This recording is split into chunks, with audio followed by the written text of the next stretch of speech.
The short circuit calculations are just that important. In fact, of all the tests, that has to rank as one of the most important tests we perform is short circuit analysis.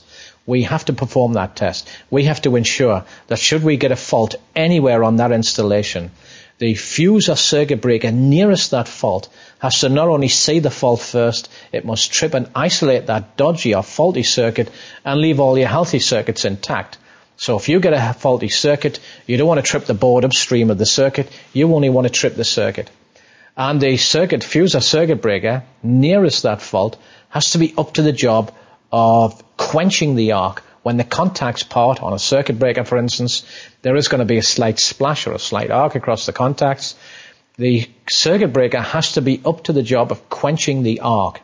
So, for instance, if you had a fault level at a particular place of 14,000 amps, the circuit breaker has to be capable of quenching 14,000 amps. And the circuit breakers are priced not on whether they're a 32 amp or a 64 amp circuit breaker. They're priced on their short circuit ability. That is their ability to quench the arc in the event of a fault. And there can be hundreds price difference between different sizes of circuit breakers, different sizes of KA ratings. And if your circuit breaker or fuse you fit is undersized, in the event of a dead short, anywhere on their installation, the protection device nearest the fault, if it's not up to size, then it will not or it may not be able to quench the arc. So you'll draw an arc across the contacts, and what will happen is, if it's not up to the job, the arc will not go out. The arc will be sustained. The air between the contacts of the circuit breaker become ionized, that is conductive. The arc will continue to flow. It will not be quenched.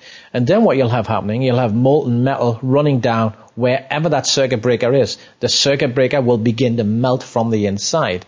Now, it's very easy to find a fault, but you really don't want to find it that way. We need to fit a circuit breaker of adequate size. And it's a mandatory test. There is no options with this test on any job, whether it's a partial upgrade or a partial work done on it or a full installation design. The short circuit analysis has to be performed. It's the law.